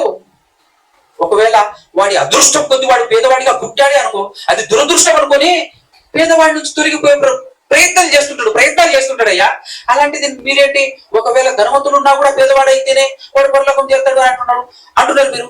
అట్లయితే ఎవరు చేస్తారు? అట్లయితే ఎవరు చేరనయ్యా అనే వర్షంలో శిష్యులు మాట్లాడుతుంటే అప్పుడు యేసు ప్రభు ఏం చెప్పాడు చూడండి. యేసు వారిని చూచి, ఇది మనుషులకు అసాధ్యమే గాని దేవునికి సమస్తమును సాధ్యము అని చెప్పారు. దీని అర్థం ఏంటి? దీన్ని రకరకాలుగా మాట్లాడుకుంటారు. ఇది కరెక్ట్ గా అర్థం కాకపోతే ఇప్పుడు మాట్లాడింది అంతా పోతుంది. ఇది కరెక్ట్ గా అర్థం కాకపోతే మనుషులకు అసాధ్యం, దేవునికి సాధ్యం అన్నాడు. ఇదేంటి? మేము చెప్పిందేమో ఇదైతే దేవునికి సాధ్యం అంటాడు అంటే దాని అర్థం ఏంటంటే, పౌలు గారు ఉన్నారు, ధనవంతుడేనా కదా. సౌలుగా ఉన్నప్పుడు మంచి ధనవంతుడు. గుర్రాల మీద వెళ్తున్నాడు అంటే అర్థం ఏంటి? ఆ కాలంలో గుర్రం ఉందంటే ఈ కాలంలో బెంచ్ కారు ఉన్నట్టే లెక్క. అంటే ఆ రేంజ్ ధనవంతుడు ఆ వ్యక్తి. ఈ ప్రపంచంలో ఎవడు చెప్పినా ఆ ధనాన్ని వదులుకుంటాడు. ఆయనకున్న ధనాన్ని వదులుకుంటాడా? బీదవాడు అవుతాడా? అవడు, వదులుకోడు. మరి ఎలా వదిలేసుకున్నాడు? అదే మనిషికి అసాధ్యం, దేవునికి సమస్తం సాధ్యం. అంటే దేవుడు ఆయన హృదయంలో వెలిగితే, దేవుడు ఆయన హృదయంలో వస్తే, దేవుడు ఆయన హృదయంలో నింపుకుంటే, దేవుణ్ణి నింపుకుంటే మనిషి డబ్బును కాదు ప్రాణాన్ని కూడా అవలీలకు వదిలిపెట్టగలడు. అనగా తన ప్రాణానికి ముప్పు వచ్చింది అనుకోండి, ధనమంతా ఖర్చు పెడతారు. అంటే ధనాన్ని వదులుకోవటానికి ఇష్టపడతారు, ప్రాణాన్ని కాపాడుకోవటం కోసం. కానీ అదే దేవుడు నీ గుండెల్లో ఉంటే ధనం కాదు నాయన, నీ ప్రాణాన్ని కూడా అలా నిలబడి ఇవ్వగలవు, వదులుకోగలవు. వదిలేసిన వాళ్ళు లేరు ఈ ప్రపంచంలో. ఎవడైనా ఇవ్వగలడా నిలబడి ప్రాణాన్ని? కానీ వాళ్ళల్లో దేవుడు నింపుకున్నప్పుడు, దేవుణ్ణి వాళ్ళల్లో నింపుకున్నప్పుడు రంపాలకు భయపడలేదు, రాళ్లకు భయపడలేదు, చావుకు ఎదురెళ్ళారు. నిలబడి ప్రాణం ఇదిగో తీసుకో అని చెప్పేసి ఏదో సొమ్మిస్తున్నట్టు ఇచ్చారు. ఏదో మన జేబులో ఉన్నటువంటి ఏదో ఖర్చు ఇస్తున్నట్టు ఇదిగో తీసుకో అని చెప్పేసి ఇచ్చినటువంటి వాళ్ళు ఎవరు? అపోస్తలులు. ఎవరు వాళ్ళు? కరెక్ట్ సమాధానం చెప్పండి. ఇప్పుడు ఎవరు వాళ్ళు? అదిలే బీద మహారాజులు వాళ్ళు, దేవుని బిడ్డలు వాళ్ళు. అవునా కదా? ఇప్పుడు ఈ సారాంశం, ఈ పారాగ్రాఫ్ సారాంశం అద్భుతంగా అర్థమైంది కదా? అంతేనా కదా? మత్తయి సువార్త. మరొక విషయం చదువుకొని మనం పాట ముగించేసుకోవాలి. అసలు ఇదంతా అర్థమైతే ఇప్పుడు ఒక మాట అర్థమవుతుంది. ఇదంతా అర్థం కాకపోతే ఈ మాట ఎప్పటికీ అర్థం కాదు. ఇప్పటికీ సేవకులు పెద్ద పెద్ద పండితులు అనుకునేటటువంటి పండితులు వాళ్ళకు కూడా అర్థం కాని మాట ఏంటో చెప్పిన మత్తయి సువార్త 6:19 భూమి మీద మీ కొరకు ధనమును ఏం చేయకూడదు? కూర్చుకుంటే ఏమవుతుంది? ధనవంతుడు అవుతావు. కూర్చుకుంటే ఏమవుతావు? ధనవంతుడు అవుతావు. కూర్చుకోలేదనుకో ఏమవుతావు? బీదవాడే అవుతావు. ఏది ఉంటే అదృష్టం? ఎలా ఉంటే అదృష్టం? ఎలా ఉండాలని కోరుకోవాలి నువ్వు అని కోరుకుంటున్నావు అనుకో. నువ్వు నీ పని నువ్వు చేసుకుంటూ పోతున్నప్పుడు ఆటోమేటిక్ గా ధనం సమకూర్చబడతా ఉంటాయి. ఇప్పుడు ఆ ధనాన్ని నువ్వు ఏం చేయాలి? దేవుని పని నిమిత్తం. దేవుని పని నిమిత్తం అంటే బీదవాళ్ళకి ఇవ్వడం కూడా దేవుని పనిగా. దేవుడు చెప్తూ ఇన్నిసార్లు పదే చెప్తున్నాడు అంటే బీదవాళ్ళను ఆదుకోవటం ఏంటి? ఈ వాస్తవాలను తెలియచేయడానికి ఇలాంటి సభలు, సెమినార్లు, మీటింగ్లు పెట్టడానికి ఖర్చు పెట్టడం చేసావనుకో, అదే స్థితిలో మెయింటైన్ అవ్వు. లోపల అయినావు అనుకో, దాచుకున్నావు అనుకో, అమ్మో నేను కష్టపడి సంపాదిస్తాను, రూపాయి కూడబెట్టుకోవాలి, రూపాయి దాచిపెట్టుకోవాలి, ఎంతైనా వెనకాల రాళ్ళు ఉండాల్సిందే అని చెప్పేసి చేసుకున్నావు అనుకో రాళ్ళు. తర్వాత నేను నరకానికి నెట్టేవి కూడా ఆ రాళ్లే. అంతే కదా? నేను నరకానికి తీసుకెళ్ళిపోయి అక్కడ ఆ నరకంలో కార్యాలు చేసేవి కూడా ఆ రాళ్లే కదా? ఎంత మంచి మాట. ఇప్పుడు మాట ఎంత డైరెక్ట్ చెప్పాడు. దాని సారాంశం కోసం మనం ఇంత మాట్లాడిన తర్వాత అవును ఈ మాట డైరెక్టే, రైటే, ఇది కరెక్టే అని ఇప్పుడు అనిపిస్తుందా లేదా? భూమి మీద మీ కొరకు ఏం చేసుకోకూడదు? ధనమును కూర్చుకోకూడదు. కూర్చుకుంటున్నటువంటి వాళ్ళు పిచ్చోళ్ళనే కదా? అర్థం కాదు, ఎంత చెప్పినా అర్థం కాదు. నాకు ఎక్కువ బాధ కలిగించే విషయం ఏంటంటే, నేను బాధపడే విషయం ఏంటంటే, బాధపడి కొన్నిసార్లు బరస్ట్ అవుతుంటా నేను. కొన్నిసార్లు ఓపిక నశించిపోతా ఉంటది. ఎందుకో తెలుసా? ఇన్ని విషయాలు బైబిల్లో దేవుడు ఇంత కాన్సన్ట్రేషన్ పెట్టి ఇంత గట్టిగా ఆజ్ఞాపించి విధంగా మాట్లాడుతూ ఉంటే, వీటిని నేను బోధిస్తా అని చెప్పేసి కూర్చున్నటువంటి, నిలబడినటువంటి ఒక పాస్టర్ అని పేరు పెట్టుకున్నటువంటి ఒక సేవకుడు కూడబెట్టుకునే పనిలో కోట్లు స్టార్టింగ్ లో మళ్ళా సిగ్గు లేకుండా మాట్లాడతాడు. ఏమో తెలుసా? సాక్ష్యం అని చెప్పి ఏమని చెప్తాడు తెలుసా? నిలబడి, నేను సేవ ఆరంభించేటప్పుడు సైకిలే ఉండే, ఏమందరూ కూడా తిరిగే నేను. అవునా కదా? తర్వాత ఏమైంది అంటే, ఈ రోజు 5 స్టార్ హోటల్లో హెలికాప్టర్ ఫ్లైట్ లోకి వెళ్తున్నాను. హైదరాబాద్ కు మా ఊరికి ఫ్లైట్ కి వెళ్తున్నాను నేను. దేవుడు ఎంత ఆశీర్వదించాడు. ఒరే ఆశీర్వాదం కాదురా, నువ్వు పోయినావు నరకానికి. నువ్వు ఎప్పుడో వదులుకున్నావు దేవుని రాజ్యాన్ని. నిత్య నాశనానికి ఎప్పుడో దారి తీసావు నువ్వు. నీకు అర్థం కావట్లే విషయం. నువ్వు దారి తొలిగి జనాలు అయింది నాయన బాబు. అర్థం కాకపోతే మేము మనం చేసేది ఏముంది చెప్పుడు తప్ప. అవునా? ఏ పిచ్చోడు అనుకున్నావా పౌలు గారిని? ఉన్నదంతా పెంటగా ఏం చేసుకోవడానికి నీకు లెక్క తెలివి లేదనుకున్నావా? నువ్వు లోకాన్ని చూసి, లోకస్తులను చూసి వాళ్ళతో పోటీగా బ్రతకాలని, వాళ్ళ లగ్జరీలను అనుభవించాలని చెప్పేసి పేదవాళ్ళ కడుపు, పేదవాళ్ళ యొక్క వాళ్ళ పొట్టబట్టి నువ్వు సంపాదించి దశమ భాగమని, ఆ భాగమని, ఈ భాగమని మొత్తం వెనకాల వేసుకున్నావు. నువ్వు కొన్ని తీసుకున్న దశమ భాగం ఏమైనా యథార్థంగా నిజాయితీగా దేవుని కోసం ఏమన్నా పని చేసావా, అప్పగించావంటే నీ పిల్లల్ని భార్యను పంపిస్తే చదువుల కోసం కోట్లు కూడబెట్టేసి రోజుకు కోటేసుకుంటున్నావు అంటే నువ్వు పెద్దవాడు ఎట్టయితావు? ధనవంతులలోనే నెంబర్ 1 స్థాయి వెళ్ళిపోయినావు నువ్వు అని అంటే నీకు ప్రత్యేకంగా ఉంటుంది నరకంలో. పక్క స్పెషల్ రూమ్ ఉంటుంది నీకు నరకంలో, స్పెషల్ రూమ్, పక్క స్పెషల్ రూమ్. అది డబుల్ ధమాకాఫర్ అనమాట. అలాగే అట్లుంటది వారం. కాబట్టి ఇదంతా చదువుతున్నప్పుడు మనం ఎంత ఆనందపడాలి పేదవాళ్ళముగా, మనం ఎంత ఆనందించాలి, ఎంత సంతోషించాలి. సృష్టి గురించి కరెక్ట్ గా ఒక మాట చెప్తాను. ఒక ఎగ్జాంపుల్, అనాథాశ్రమంలో ఎవడు పేదవాడు ఎవడు ధనవంతుడో చెప్పండి మీరు నాకు. చెప్పాలి మీరు. అనాథాశ్రమములో ఉన్న పిల్లలందరినీ కూర్చోబెట్టు. అనాథాశ్రమం అంటే, అనాథ అంటే తల్లి తండ్రి లేనివారు, ఇల్లు వాకిలి లేనివారు, తనవారు అనేవాడే లేనటువంటి వాడు అనమాట నిజమైన అనాథ. అవునా కదా? ఎందుకు నేను ఈ మాట చెప్తున్నానంటే, కొంతమందికి తల్లిదండ్రులు లేకపోవచ్చు కానీ తాత ముత్తాతలు ఉంటారు. ఇట్ మీన్స్ తన బంధువులు బాబాయిలు బాగా దండిగా ఆస్తి సమకూర్చుకొని చచ్చిపోయినటువంటి తల్లిదండ్రులు ఉంటారు. మనడు అనాథ ఎట్లయితే, ఇప్పుడు వాళ్ళలో ఆ అనాథాశ్రమంలోకి వెళ్ళాడు, అక్కడ కులం లేదు, అక్కడ ధనవంతుడు పేదవాడు అని లేదు. నేను ఈ విషయం, ఈ ఎగ్జాంపుల్ నేను మీ ముందు ఎందుకు పెట్టాను అంటే, అక్కడ ధనవంతుడు పేదవాడు అని ఎందుకు లేరు అని అంటే, వాళ్ళందరినీ పోషిస్తున్నది గార్డియన్. అక్కడ ఉన్నటువంటి అనాథాశ్రమాన్ని నడిపిస్తున్నటువంటి వ్యక్తి, అనాథాశ్రమాన్ని ఎవరైతే నడిపిస్తున్నారో ఆ వ్యక్తి అందరినీ పోషిస్తున్నాడు. కాబట్టి ఆ వ్యక్తి అందరినీ ఎలా చూస్తాడు? ఇప్పుడు ఈ భూలోకం అనే అనాథాశ్రమాన్ని నడిపిస్తుంది చెప్పు. మరి ఇందులో ధనిక పేద అనే తారతమ్యం, ఈ వ్యత్యాసం ఏడు నుంచి వచ్చింది, ఎక్కడి నుంచి వచ్చింది? ఎవడబ్బ సొత్తు ఈ భూమి, ఎవడబ్బ సొత్తు ఈ గాలి చెప్పు. కరెక్ట్ గా ఒక మాట చెప్తాను. దేవునికి ధనవంతుడంటే గజ్జి బుక్కల అని నేను ఎందుకు చెప్పానంటే, అంత అసహ్యం, అంత ఎలర్జీ దేవునికి అని నేను ఎందుకు చెప్పాను అంటే, దేవుని సొమ్మును వాడుకొని, దేవుని ప్రకృతిని వాడుకొని, దేవుడిచ్చిన శరీరాన్ని వాడుకొని, దేవుడిచ్చిన తెలివిని వాడుకొని, దేవునిది మొత్తం వాడుకొని, రంగు కాగితాలు కట్టలు సంపాదించుకొని దేవుణ్ణే లెక్క చేయకుండా బతుకుతుంటాడు వాడు. అందుకు దేవునికి అతనంటే ఎలర్జీ. అందుకు వాడు దేవుని దృష్టిలో గజ్జి కుక్క కంటే హీనం. అదనమాట లెక్క. వాడి నమ్మకం మొత్తం ఎవరి మీద ఉంటుంది తెలుసా? డబ్బు మీదనే ఉంటది. దేవుని లెక్క చేయడు. దేవుని మాటను, దేవుని ఆజ్ఞలను, దేవుని రూల్స్ అండ్ రెగ్యులేషన్స్ ను విలువ కూడా ఇవ్వడు అసలు. భయంకరమైన గర్వంగా బ్రతుకుతుంటాడు. నాకేంట్రా దేన్నన్నా కొనగలను, ఏమైనా చేయగలను, డబ్బుంటగలను, అన్ని చేయగలను అనేటువంటి తలబిరుస్తూ బ్రతుకుతుంటాడు కనుక. అరే నువ్వు ధనాన్ని నమ్ముకొని ఈ విధంగా బ్రతికితే నేను ఎవరి తరఫున ఉన్నానో తెలుసారా బిడ్డ? ఇప్పుడు నా మాట విను, నేను ఎవరి తరఫున ఉన్నానో తెలుసా? అది నువ్వు ధనాన్ని నమ్ముకొని, ధనాన్ని వెనకేసుకొని విర్రవీగుతున్నావు కదా. నువ్వు పొర్రపాటున నా బిడ్డల్ని ఏమైనా అనాలే? నీ తాట తీయకపోతే నన్ను అడుగురా. నువ్వు ఇంతకు ఎవరయ్యా నీ బిడ్డ అంటే, పేదవాడు రా నా బిడ్డ, పేదవాడు అంటున్నాడు దేవుడు. ధనాన్ని పట్టుకొని విర్రవీగుతున్నావు కదా. ఒక్క మాట అంటారు, ఒక్క మాట అలా నించున్నాడు దేవుడికి. బేసిక్ గా ఒరిజినల్ గా వాడు కూడా దేవుని బిడ్డే. కానీ ఎందును బట్టి వాడు అంతటి అసహ్యుడు అయ్యాడు అని అంటే, మొత్తం దేవుడివే వాడుకుంటాడు, వాడుకున్నదంతా దేవుడివే. మళ్ళా దేవుడిని దూషిస్తాడు, దేవుడి మీద తిరుగుబాటు చేస్తాడు. అందుకనమాట. మరి తప్పు కాదు. అందుకు దేవునికి ధనవంతులంటే అసహ్యం. ఇదంతా తెలిసిన నువ్వు నేను ఎట్లుండాలి? ఇప్పుడు ఒక క్రైస్తవుడు ఎలా బ్రతకాలి? దేవునికి ఏ స్థితి ఇష్టమో ఆ స్థితిలో నేను ఉండాలి. ఒకవేళ ఇప్పటి వరకు నీకు తెలియదు, నువ్వు ధనవంతుడు కానీ ఉన్నావు అనుకో, ధనం దండిగా నీ దగ్గర ఉందనుకో, ఇప్పుడు నేనేం చేయాలని అడగాలి నువ్వు. నీకు భీతి భయం ఉంటే ఒకటో పాయింట్. రెండో పాయింట్, నేనేం చేసేదయ్యా? బాగా చదువుకున్నాను, పెద్ద జాబే వచ్చింది, లక్షల శాలరీ వస్తుంది, అలా మూడు కట్టుకొని సంపాదించేసాను, అయిపోయింది, ఏం చేసేది అనేటటువంటి ఆలోచనతో చెప్తున్నాను. ఇప్పుడు ఆల్రెడీ సంపాదించిన వాళ్ళకి, రేపటి దినాన సంపాదించేటటువంటి వాళ్ళకి దేవుడు ఒక సలహా ఇస్తున్నాడు.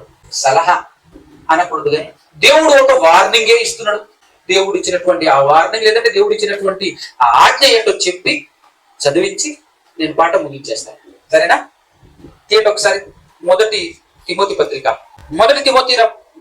పౌలు గారు తిమోతి గారికి రాసినటువంటి మొదటి లేఖ 6వ అధ్యాయము 17వ వచనం నుంచి. 6వ అధ్యాయం 17వ వచనం నుంచి, ఇహ మందు అంటే ఈ లోకమందు ధనవంతులైన వారు గర్విష్ఠులు కాక అని డైరెక్ట్ గా ఏమంటున్నాడంటే, ధనం రాగానే ఆటోమేటిక్ గా అందరికి వచ్చేదే అది అని నేను చెప్పటం కాదు, దేవుడు ఇప్పుడు తెలిసే వాస్తవం అది. ఏ రేంజ్కి వస్తుంది గర్వం అంటే, దేవుడినే మర్చిపోతాడు, అవసరమైతే దేవునికి ఎదురు నిలబడతాడు. ఎట్లుంటదంటే ఒక కథ విన్నా నేను. ఏనుగు నడుచుకుంటూ వస్తుందట, పక్కన 2 సీమలు నిలబడి అంటున్నాయంట, ఏంటో వీడు ఇటు వస్తున్నాడు, పోయి తన ఒక తను తన అంటున్నదట. ఎవరు? సీమ. ఏది ఇటు వస్తున్నాడు, ఒక తను దగ్గర పోయి అని చెప్పేసి అంటే ఇంకో సీమ అంటుందట, ఎందుకు లేరు అమ్మాయి కూడా చేస్తారు అంటుందట.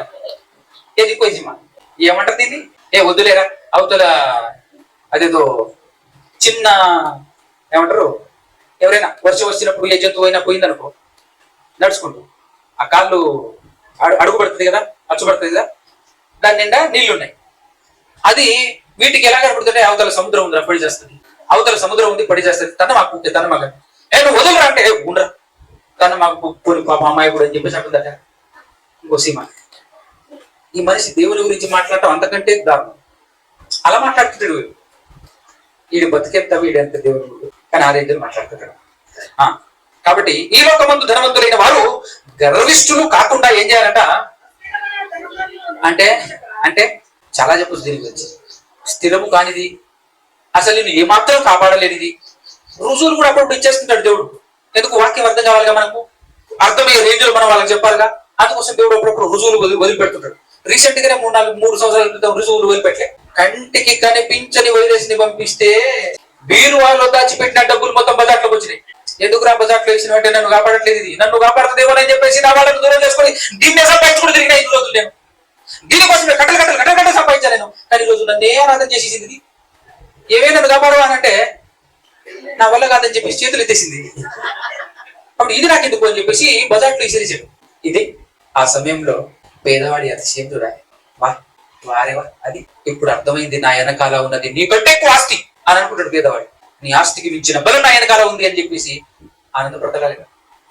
అందుకోసమే ధనవంతులారా, మీకోసమే ధనవంతులకి అస్థిరమైన ధనమునందు నమ్మక ఉంచుగా సుఖముగా అనుభవించుటకు సమస్తమును మనకు ధారాళముగా దయచేయు దేవుని యందే నమ్మిక ఉంచుడని ఆజ్ఞాపించుము. ఎందుకంటే వీళ్ళ నమ్మకం మొత్తం ఎట్టుడంటే బ్యాంక్ బ్యాలెన్స్ బాగుండి బిరువ నిండా ధనం ఉందనుకో అమ్మాయ అని అప్పుడు ప్రశాంత్ అనిపిస్తుంది అన్నవాడికి. చాలా మంది అలానే తృప్తి పడుతున్నారు కదా. దేవుడు ఉంటే చాలు, ఏమి లేకపోయినా ఏ సమయంలో ఏం కావాలో అది ఆటోమేటిక్ గా అందిస్తాడు దేవుడు అనే నమ్మకంతో ముందుకు సాగితే అద్భుతం, అమోఘం, ఆ జీవితమే వండర్. ప్రపంచ వింతల్లో వింతలది వింత. కానీ ఆ రేంజ్ లో మనం ఉండగా మనం మొత్తం ఏంటంటే మినిమం అనేటటువంటిది ఇంట్లో లేదనుకో డబ్బులు, మనోడికి నిద్ర పట్టదు. మరి పూర్తిగా ఏం లేకుండా ఎట్లయినా నిద్రపోయింది, లేకుండా ఏదైనా జరిగితే అంటున్నాడు, ఏదైనా జరిగితే అంటున్నాడు మాటి అదే మాటలు రాదు నాయన. దేవుడు ఉన్నాడు, ఈ ప్రపంచాన్ని రూల్ చేస్తున్నది ఆయన. అనువను మొత్తం ఆయన ఆజ్ఞ లేకుండా ఏది నడవదు. రోగం కూడా దేవుడు మాట్లాడేదా విను, నువ్వు అర్థం చేసుకో కాస్త, అది రాదు. ఆ విశ్వాసం అతనికి లేదు కాబట్టి బిక్కుమంటూ భయపడుతుంటాడు. ధనం ఉందనుకో నిమ్మలంగా బతుకురా, ఎన్ని రోగాలు వచ్చినా కూడా హాస్పిటల్ తీసుకోపోతా, ఏం కాదు పర్లేదు. మరి కరోనా నువ్వు ఏ హాస్పిటల్ తీసుకెళ్ళినా బతుకు, అది లెక్క. అందుకోసం ఎవరి మీద నమ్మకం ఉంచాలంట? అస్థిరమైనటువంటి ధనము మీద నమ్మకం ఉంచుక సుఖముగా అనుభవించుటకు సమస్తమును మనకు ధారాళముగా దయచేయు దేవుని యందే నమ్మకం ఉంచుడని ఆజ్ఞాపించు. వారు ఎవరు? వారు అంటే ధనవంతులు వాస్తవమైన జీవమును సంపాదించుకొను నిమిత్తమును రాబోవు కాలమునకు మంచి పునాది తమ కొరకు ఈ భూలోకంలోనే వేసుకోవాలి. వేసుకొనుచు మేలు చేయువారును సత్క్రియలు అనే ధనం ఉండాలి నాయన. ఈ ధనం కాదు. ఏ ధనం ఉండాలి? సత్క్రియలు అను ధనము గలవారును ఔదార్యము గలవారును తమ ధనములో. అంటే ఏ ధనములో? అదే ఈ లోకంలో సంపాదించావు కదా, దండిగా సంపాదించావు కదా, బ్యాంకు బ్యాలెన్స్, బిరువ బ్యాలెన్స్ దొరుకుతుంది కదా, ఆ ధనములో ఇతరులకు పాలిచ్చువారునై ఉండవలెనని వారికి వార్నింగ్ అంటున్నాడు. అవునా కదా? ధనవంతులకు నువ్వు ఇవ్వాల్సిన వార్నింగ్ ఏంటి అని అంటే దాచిపెట్టుకున్న దాంట్లో వాటా అయ్యి మిగతా వాళ్ళకి అంటున్నాడు. ఒక ధనవంతుడు చేసుకున్న దగ్గరకు వచ్చి అడిగితే ఏమన్నాడు? అయ్యా నాకు పరలోకం కావాలి అని అన్నాడు. బీదవాడుగా అన్నాడు. నేను బీదవాడినవ్వని అన్నాడు. చలో వెళ్ళిపో అన్నాడు. అంతే. అయితే నీకెందుకు నీతి జీవం గురించి, వెళ్ళిపో అన్నాడు. కథ అయితే ఇది అంటేగా. ఇది ధనవంతులకి. ఒకవేళ ధనవంతుడు అయి ఉండి పౌలుల నువ్వు ఒకప్పుడు ధనవంతుడు అయి ఉండి ఇప్పటికీ ధనవంతుడుగానే ఉంటే పౌలు చేసిన కార్యక్రమం చేస్తే తప్ప నీకు పరలోకం లేదు. ఇది ప్రామాణికం, గ్రంథం ఇచ్చిన ప్రామాణికం లైన్. దీన్ని దాటి నువ్వేవి చేయలేవు, మనమేవి చేయలేవు. అందుకోసమే డైరెక్ట్ గానే విషయం చెప్పాడు. ఈ లోకంలో ఇద్దరు యజమానులు అన్నాడు. ఒకటి సిరి అంటే ఒకటి ధనం, ఇంకొకటి దేవుడు. నువ్వెవరి వైపు? నువ్వెవరి వైపు కదా? అట్లుంటది. ఎంత గొప్పతనం అండి. నిజంగా తెలియక మన దేశంలో ఉన్నటువంటి పేదవాళ్ళు ఏం చేస్తున్నారు అంటే ఉద్యమాలు. దేనికోసం? దేవుడు ఒకవైపు ఆఫర్లు ఇస్తున్నాడు, రారా నాయన నా రాజ్యంలో రాజువి నువ్వు, రాజువి నువ్వు, రాజు బిడ్డవు నువ్వు కూడా అని పిలుస్తుంటే అసలు అర్థం కాక మనమందరం ధనవంతులం కావాలి, దానికోసం పోరాటం చేయాలి అని చెప్పేసి రకరకాల ప్రయత్నాలు, సంపటాలు, చచ్చిపోవటాలు, నక్సలేట్ అని ఒకడు బయలుదేరుతాడు. ఎవరి కోసం నీ పోరాటం అంటే పేదవాడి పక్షాన నా పోరాటం. నీ ముఖం నువ్వేం పోరాడతావురా? పేదవాడి పక్షాన దేవుడు ఉన్నాడు, నువ్వేం చేయగలవు? నీ వల్ల ఏమైతుంది? పేదవాడి పక్షాన దేవుడు ఉన్నాడు, గొప్ప గొప్ప ఆఫర్లు ఆయన ఇస్తున్నాడు. అది అర్థం కావట్లే వీళ్ళకు. అర్థం అయితే మామూలు ఉండదు. తిరుగు ఒక్కసారి దేవుడు కొట్టుకుంటుంది. అవునా కదా? ఇప్పుడు ఈ పాట మనకు అర్థమైతే మనం ఎట్టుండాలి?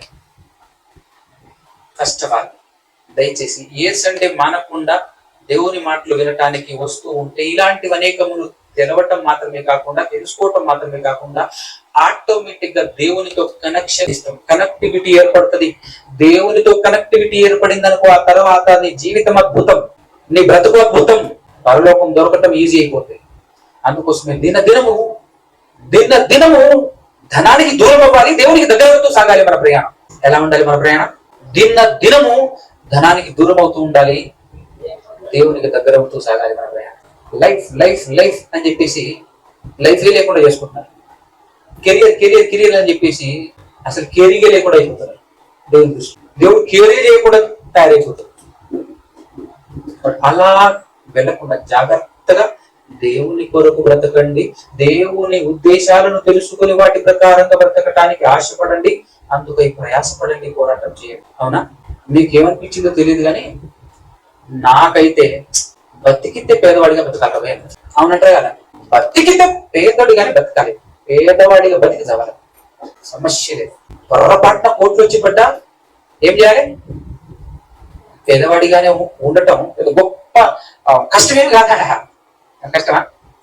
టగటగటగటగా పనిచేసిన వాళ్ళకి అయ్యే పాయ మళ్ళీ అంతే. అవునా కదా? అది చూసి కళ్ళెర చేసుకుని అమ్మ అమ్మ అన్నప్పుడు మొత్తం దాచిపెట్టుకుని ఒక లోపలికి వెళ్ళి ఒక్క తను నా ఇంట్లో నుంచి అని చెప్పేసి అర్థమైపోయాయి. బతుకుపడ్డా అట్లా అవ్వకుండా ఉండాలని కోరుకుంటూ ఖచ్చితంగా మీరందరూ పేదవారిగానే, మనమందరం పేదవారిగానే బ్రతకడం కోసం బ్రతుకుతూ పరలోకాన్ని సంపాదించుకోవాలని కోరుకుంటే మాటలు ముగిస్తున్నాను.